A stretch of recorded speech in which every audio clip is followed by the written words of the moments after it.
backdrop's acting crazy already. Whatever. It's been a long time. Well, it seems like it's been a long time. I think it's been like a week. Had personal reasons of why I haven't gone live. I want to talk about that right here because I don't want to make any of it worse. But whatever. I think some of y'all know what was going on. And because, you know, I don't monetize my channel, I don't make anything off of my channel, I, you know, had to focus on some other things.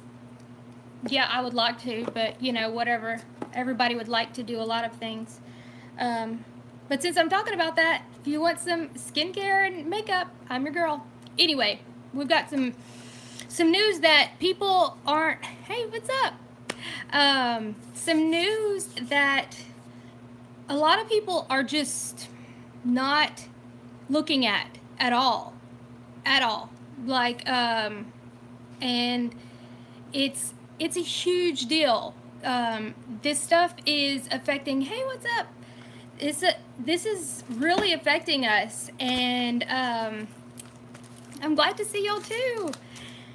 And the thing is, you know, there's a saying that the worst enemy you can have is the one that you don't know you have. The most dangerous weapon that you could ever come across is the one that you don't know your enemy has. And that's very true in this situation because everybody is looking in this direction and that direction and everywhere else, and they're not looking at what's happening right in front of us at our doorstep. Essentially, it's our doorstep, y'all. Okay, first let me start with this. How many of y'all remember this guy, this stupid iPad, this guy right here? That guy is the one that did the Fort Hood shooting, the major that killed, 13 people in Texas at Fort Hood. He was Iranian, right? Well, what are the odds of 2 Iranian majors being tied to 2 mass shootings? I don't think it's a coincidence. This stupid thing. What about this guy? Y'all know who this guy is? Most of you probably don't. I have talked about him, but I wanted to go over it again. This was the ROTC director guy that showed Nicholas how to shoot a gun, how to do everything. He was his instructor. Yep, Iranian major, that would be him. Where was he stationed? Let's take a look. Texas, El Paso, Fort Bliss, Texas. Seeing some weird connections. Fort Bliss. Nobody wants to be in Fort Bliss. Ugh, that's a terrible place from what I hear. Then they had him at a recruiting station. That's a great place where he can recruit whoever he wants, right? All right, and then he also was part of advertising and media relations back in 2008 and 2010. Interesting. And then he was the recruiting company commander. He can really just recruit whoever he wants. Well, all of that is very interesting, especially being that I don't know how many videos y'all have watched, but the one that I spoke about that directly tied the Iranian Hezbollah and all of that to the shooter in Florida.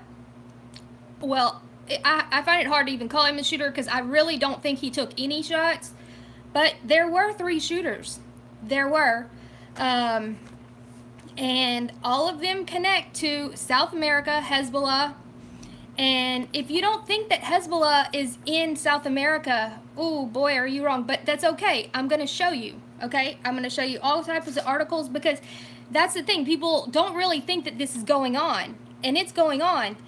In fact, we just put the 20th Special Forces Group on the ground, on the border in Venezuela. Just recently, like this week. Okay? And we have Dick Durbin and Pete Sessions down there talking to, what's his name? Is it Maduro?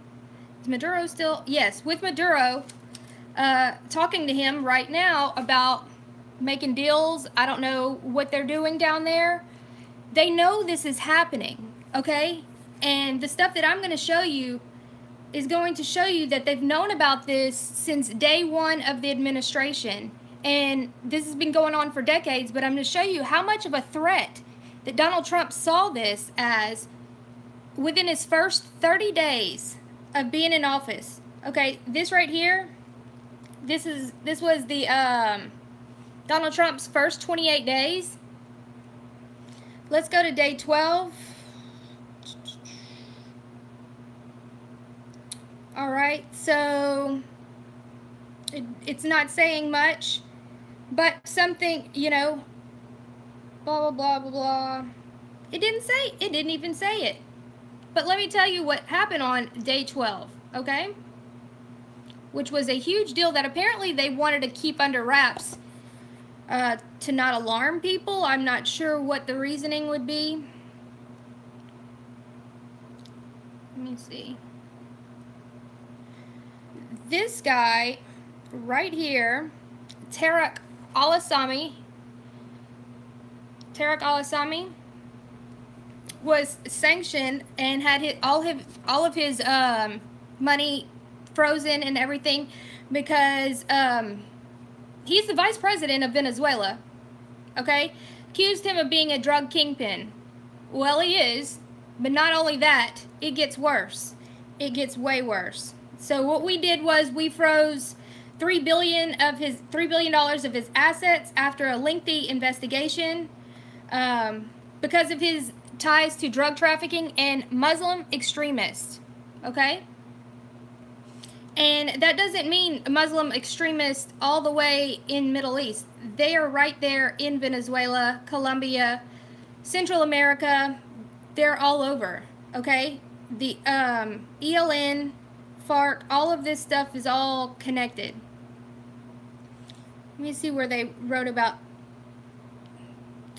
The case highlights our continued focus on narcotics traffickers who help to launder illicit proceeds through the United States, and added in a statement denying safe haven for illicit assets. That's what they were doing, giving safe haven to all of these extremists down there, and they're still doing it, okay? And then they're running it through Miami. They're running it through because, if you don't know, a lot of the parts of Miami, the west, let me see, it's western, like the western area and all of that, that all has ties to Venezuela. A lot of the immigrants there are all from there. This is a really big deal, okay? Let me see. I know there was a part about radical, yes. The most alarming for many Venezuelan watchers are his ties to radical Islamic organizations in the Middle East, including Lebanon-based Hezbollah. Okay? Hezbollah. These people are all over. El-Assami is one of the main contacts in Latin America for this extremist organization, said Louis Fisherman, senior advisor to the Center for Security Policy in D.C. This was so important to Donald Trump that he did this within his first 30 days in office, was to freeze this man's assets because he knew how big of a threat this guy is, okay? And then Hugo Chavez is the biggest issue with the Colombian government. All of this has ties, oh, you probably can't see, all of these tie to Hezbollah. And so they have infiltrated so many people, and now they're coming up through, this wall is essentially useless, guys. This is happening right now. Putting the troops at the border is the best idea that he could have done, because there's different reasons. You know, they're going to live along the border, so people are going to see our troops as regular people, just like you and I. Well, a lot of y'all are veterans and stuff. They're not going to see them as like the big boogeyman of people in gas masks and whatever the crap they see on video games and stuff. They're real people, and that's what we should be doing, is focusing on domestic issues, not going out and tearing up other people's countries because they're being crazy. These people are trying to get into our country, and that's what we need to be focusing on. They're not coming. Yeah, I think this 1,500 caravan of people is a distraction for the people that are coming up through the Gulf of Mexico and Florida. And I don't just think it, I know it's happening. Why else would these people like have BuzzFeed and all of these media cameras? Hey, y'all come film us coming up through here. 1,500 of us, while 3,000 come up through Florida. And they have ties to Hezbollah. Maybe not all of them, but there's some, and that's all you need to just sneak in with the ones that are normal, and then, hey, then you start recruiting kids like Nicholas Cruz to, hey, you know, you're going to belong with us, you know, blah, blah, brainwash him a little bit to think that he's going to be awesome and this martyr or whatever, and then go shoot up some school and have the country fighting against each other over gun control and all of this other nonsense, when that's not really what's going on. They are making us fight against each other. Oh, take away their guns. Then Hezbollah can just take over. Okay, yes, that's what's going on. I mean, there's no other reason to put our special forces down there, and not just our special forces. There's other troops down there that they are not like publicly announcing this, okay? I'm not going to talk about that. That's really old, but it just shows that it goes back so far.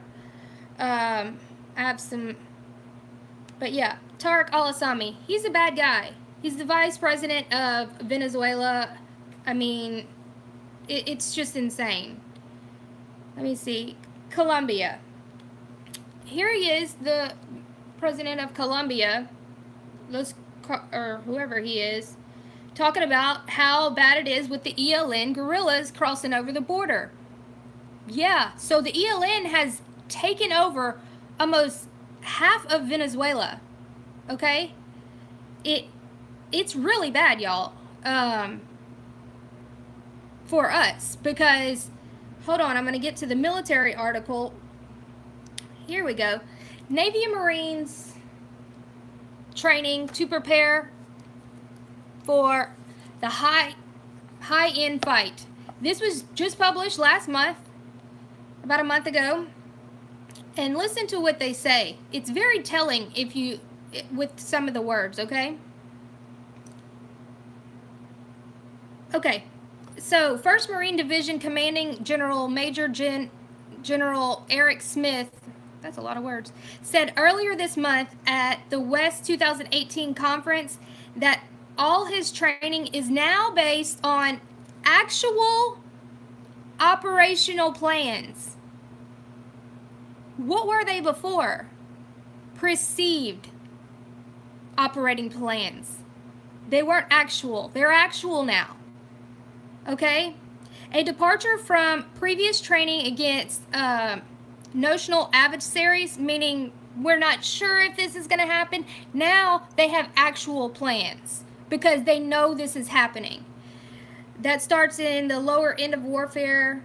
So now all of our training scenarios are against peer or near peer competitors. You know what this means?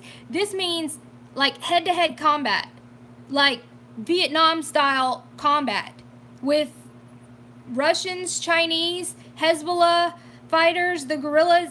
That's what they are saying right here at the 2018 conference, okay? This is not just like conjecture.